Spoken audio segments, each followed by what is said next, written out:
Perkenalkan, nama saya Ramadhani Syaputra dari kelas 10 MIPA 6, ingin menjelaskan sejarah bulu tangkis.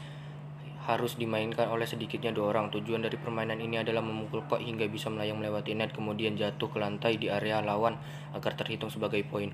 Bulu tangkis memang terlihat mudah dilakukan, tetapi olahraga ini butuh latihan dan kerja keras tertinggi untuk benar-benar bisa menguasainya. Sejarah bulu tangkis tidak ada yang tahu pasti tentang asal mula penciptaan olahraga bulu tangkis, akan tetapi banyak pendapat yang mengatakan kalau permainan tersebut sudah ada sejak zaman Mesir kuno, yaitu sekitar 2000 tahun yang lalu. Ada pula yang berpendapat bahwa bulu tangkis sebenarnya berasal dari Tiongkok. Zaman dulu orang-orang Tiongkok punya permainan bernama jianzi. Aturan mainnya seperti bulu tangkis, yaitu menjaga agar kok tidak jatuh ke tanah. Bulu tangkis modern konon merupakan hasil improvisasi dari permainan tersebut zaman dulu. Bangsawan pemilik istana badminton house mengadakan pertandingan Battledore and Shotlock yang sedikit dimodifikasi, yaitu memakai tali untuk membatasi tengah lapangan. Permainan ini kemudian berkembang pesat sejak tahun 1850-an dan orang-orang mulai menyebutnya sebagai badminton. Jadi badminton sendiri sebenarnya merujuk pada nama istana Inggris yang mengadakan pertandingan kala itu. Badminton mulai masuk ke Indonesia pada zaman penjajahan sekitar tahun 1930, akan tetapi olahraga ini baru bisa berkembang di tahun 1947 atau setelah Indonesia merdeka. Sejak saat itu perkembangan badminton pun cukup pesat. Para atlet mulai bermunculan di tahun 1951. Terbentuklah Persatuan Bulu Tangkis Seluruh Indonesia atau PBSI yang mengaungi aktivitas badminton di dalam negeri. Sampai sekarang badminton jadi salah satu olahraga kebangsaan Indonesia karena mampu bersaing dengan atlet-atlet mancanegara. Peraturan bulu tangkis. Permainan bulu tangkis memiliki jumlah peraturan yang harus dipatuhi oleh semua pemain.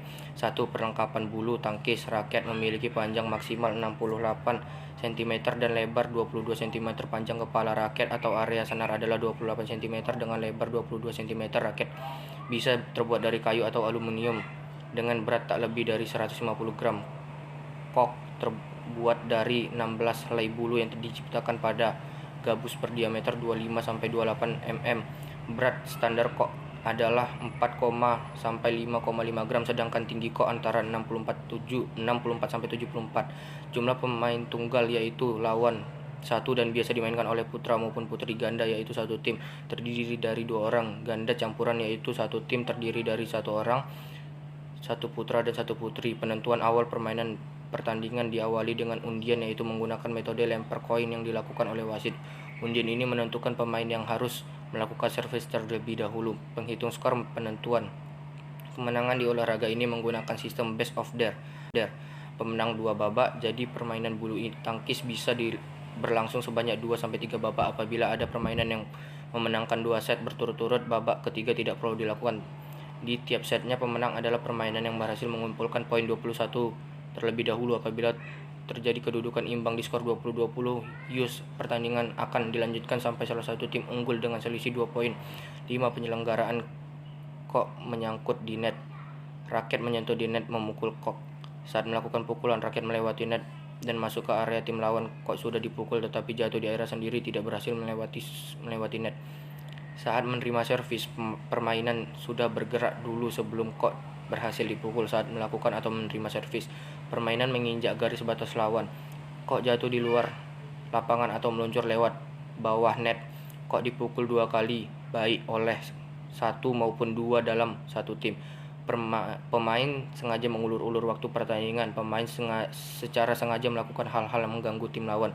Ukuran lapangan bola tangkis. Lapangan bulu tangkis terbentuk persegi panjang yang dipisahkan oleh net bagian tengah. Pada pertandingan bulu tangkis profesional, lapangan digunakan harus memiliki standar yang sudah ditentukan oleh PBSI maupun Badminton World Federation atau BWF.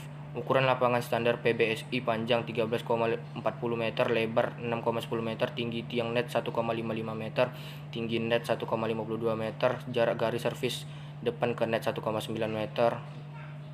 meter, jarak garis servis tengah ke garis samping 3,05 meter, jarak garis servis belakang ke garis belakang 0,76 meter. Permainan ganda, jarak garis di samping pinggir lapangan 0,46 meter. Permainan tunggal, ukuran lapangan standar BMWF panjang 13,4 meter tunggal dan ganda, lebar 5,18 meter tunggal dan 6,1 meter ganda. Teknik dasar bulu tangkis. Permainan bulu tangkis harus menguasai jumlah teknik dasar, mulai dari cara memegang raket hingga melakukan pukulan. 1. Cara memegang raket. Permainan harus bisa memegang raket dengan benar, tujuannya agar raket tidak gampang terlepas dan tidak bisa dikendalikan dengan mudah.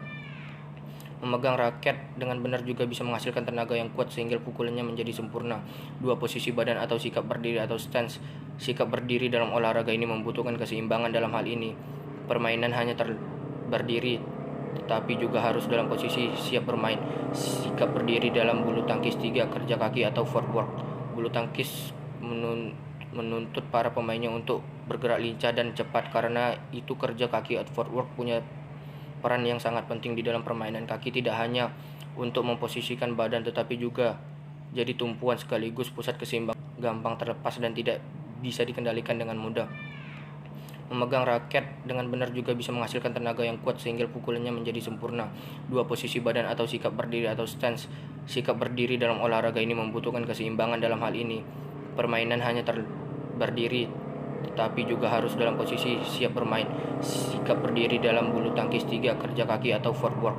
Bulu tangkis menuntut para pemainnya untuk bergerak lincah dan cepat. Karena itu kerja kaki atau footwork punya peran yang sangat penting di dalam permainan. Kaki tidak hanya untuk memposisikan badan, tetapi juga jadi tumpuan sekaligus pusat keseimbangan tubuh. 4. Servis bulu tangkis. Servis artinya memukul kok. Untuk memulai permainan, kok yang dipukul harus mengarah pada area lawan dan melewati net. Teknik servis termacam yaitu forehand pendek.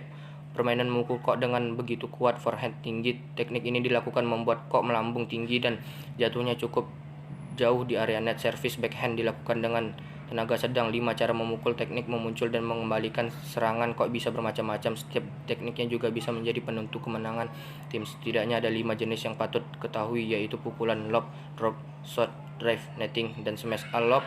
Teknik ini dilakukan dengan cara memukul kok agar bisa terbang setinggi mungkin dan jatuhnya di belakang garis lapangan area tim lawan. B. Drop shot. Pukulan drop shot bertujuan untuk mematikan pergerakan lawan. C. Drive adalah jenis pukulan yang mendatar. D. Netting. Sesuai namanya, ini adalah jenis pukulan yang bertujuan agar kok jatuh di net setelah berhasil melewatinya. E. Smash. Smash adalah jenis pukulan yang bertujuan untuk menyerang sekaligus mematikan gerakan lawan. Itulah penjelasan dari saya tentang sejarah bulu tangkis. Sekian dan terima kasih. Wassalamualaikum warahmatullahi wabarakatuh.